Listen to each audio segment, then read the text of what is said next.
toute éternité que les Noirs étaient là pour servir les Blancs. Donc, est-ce qu'on peut considérer Tintin raciste? Parce qu'aujourd'hui, il y en a beaucoup qui veulent limiter la circulation de cet album ou même carrément l'interdire. Je parlais hier avec un de mes patients, puis il disait c'est comme... c'est sûr qu'aujourd'hui, c'est plus la rectitude politique, on ne parle plus comme ça, mais il faut se mettre dans le contexte de l'époque. Le colonialisme faisait partie de la vie de tous les jours de la plupart des Européens. Et puis, est-ce qu'on peut qualifier Tintin de raciste? Moi, je dirais non. Plutôt, je dirais un esprit paternaliste, de bourgeois, à une époque où la politique coloniale était communément acceptée. À l'époque, en Belgique, il y avait une loterie coloniale même. En France, il y avait une exposition coloniale à cette même époque. Évidemment, cela n'empêche pas de regretter que Tintin n'a pas eu le même recul que, par exemple, Albert Londres, qui était un de ses idoles d'ailleurs, un écrivain, ou Georges Simenon. Par exemple, Albert Londres, dans un livre qui s'appelait Terre d'ébène, il donne une description de l'hallucinante construction du chemin de fer au Congo. Il dit que les rails progressent sur une jonchée de 20 000 cadavres. Donc, il y avait quand même, c'était beaucoup plus nuancé que Hergé. Hergé était jeune, mais bon, ça ne pardonne pas, mais comme je dis, il faut se mettre dans le contexte. Bon, évidemment, des dessins comme ça, aujourd'hui, ça ne passerait plus. Ou comme ici, vous voyez, bon, le train est déraillé, les Noirs ne veulent pas aider, et Tintin dit « Au travail, vite! Vous n'avez pas honte de laisser ce chien travailler là tout seul ?» Et là, il commence à gueuler les Noirs un peu. Bon. Mais quand même, l'album a été changé, a été modifié au cours du temps. Par exemple, dans la première version, Tintin, et là vous voyez vraiment l'esprit colonialiste, il est en train de donner un cours aux Noirs. Il dit « Mes chers amis, je vais vous parler aujourd'hui de votre patrie, la Belgique. » Évidemment, plus tard, on l'a changé pour une leçon d'arithmétique, qui était beaucoup plus...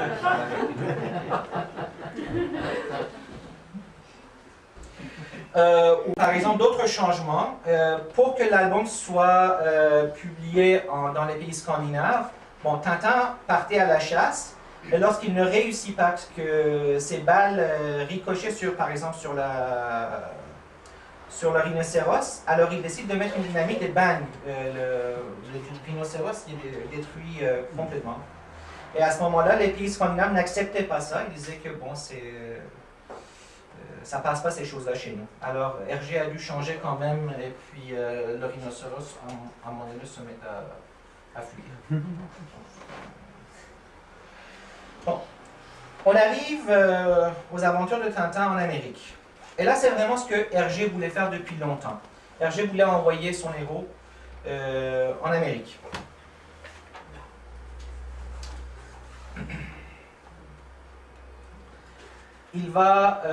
Tintin va aller à l'encontre de Scarface, qui était nul autre qu'Al Capone. Cette histoire est directement inspirée du cinéma de l'époque. Et derrière ce combat avec Al Capone, derrière ce combat contre le mal, c'est toute une dénonciation de la folie capitaliste et du taylorisme américain. Par taylorisme, j'entends évidemment un genre de gestion scientifique de la production ouvrière, afin de maximiser les rendements. Hergé, je vais vous montrer quand même des planches, était contre l'automatisation forcenée, l'hystérie des mégapoles, un peu ce genre du profit à tout prix. Et il va le montrer. On ne peut plus qualifier Hergé de raciste dans cet album. Par exemple, je vous donne un exemple. Ici, lorsque Tintin, par hasard, trouve un gisement de pétrole, il y a beaucoup d'hommes d'affaires qui se ruent sur lui pour lui proposer des sommes incroyables. On te donne 100 000, 50 000, 200 000, 500 000. Et lorsque Tintin leur dit « mais cette terre appartient aux Indiens », et là les autres ils disent ben, « tiens, vieillez-vous, tiens 50 $ et fous le camp ». Et vous voyez, 1 heure plus tard, bon, c'est avec la force des baïonnettes, l'armée américaine est en train d'évacuer, les forcer à l'exil, les Indiens. Et 24 heures plus tard, Tintin lui-même, il est comme perdu dans une ville qui s'est construite presque du jour au lendemain. Donc, c'est contre ça vraiment que Tintin se révolte. Donc, si on prend cet album-là, avec le premier album qu'on a vu, Tintin, c'est ni Moscou, ni New York. Il est aussi anticapitaliste qu'il est anticommuniste. N'oubliez pas aussi que l'album sort en 1932. L'Europe vient d'être vraiment ébranlée par le crash de Wall Street en 1929. Donc, la vie de tous les jours des gens a été grandement affectée. Et là, Tintin, dans cet album, prend la défense des minorités. Ici, il prend la défense d'une tribu indienne. Et ça préfigure déjà les prises de position humanitaires que Hergé va prendre et qu'on retrouvera plusieurs fois dans les aventures à venir.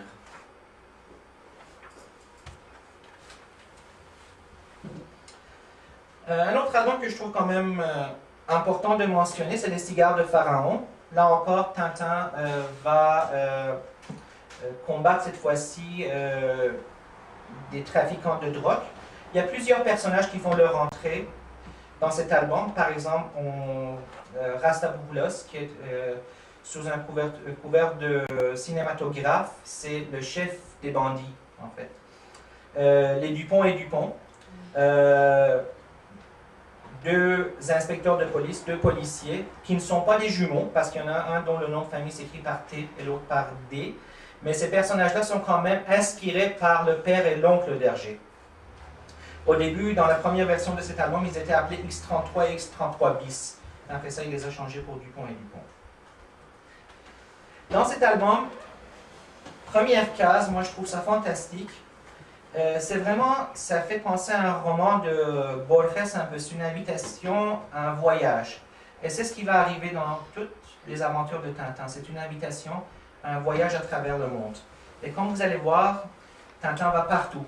Il va en Amérique du Nord, en Amérique du Sud, en Afrique, en Europe évidemment, en Écosse, aux Antilles, en Asie, même la Lune. Donc, vraiment, c'est un globe-trotter au sens propre et figuré.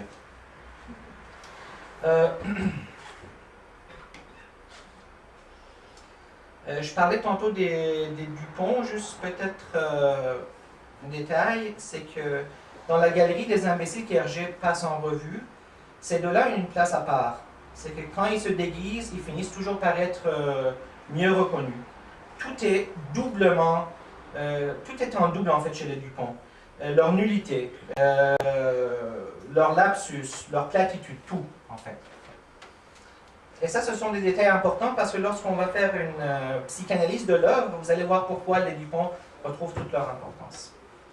Rastapopoulos, qui était le chef des bandits, les Dupont. D'ailleurs, je ne sais pas si vous avez remarqué, il y a quelque chose qui les distingue. Est-ce que vous savez c'est quoi?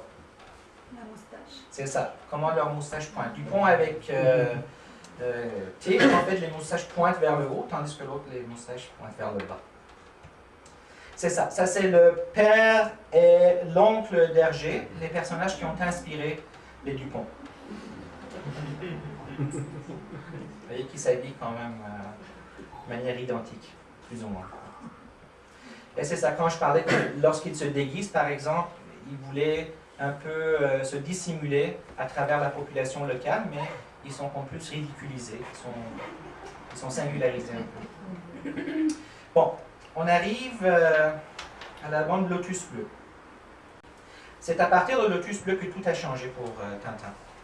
Et il va se montrer beaucoup plus prudent avec les pays qu'il va décrire. Pourquoi? Parce que jusqu'à date, bon, c'était quand même la documentation, comme j'ai mentionné, était sommaire.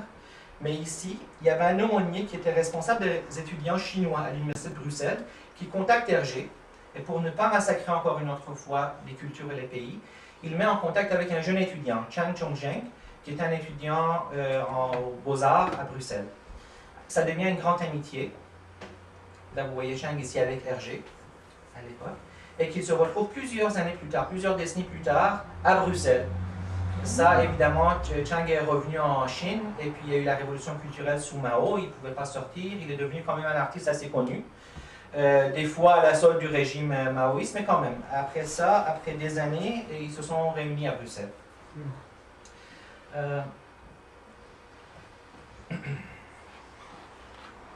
Comme vous voyez, la qualité des dessins aussi est vraiment grandement améliorée. Et il y a un souci de précision qui fait la beauté des œuvres d'Hergé à partir de ce moment-là. Comme vous voyez, vraiment, c'est ce qu'on appelle la ligne claire. Donc c'est très sobre, mais en même temps, on voit vraiment des détails circonstanciés. C'est très, très joli. Bon, ça aussi, comme la plupart des aventures de Tintin, est inspiré directement des événements qui secouent le monde. Par exemple, ici, c'est l'annexion de la Mandchourie chinoise par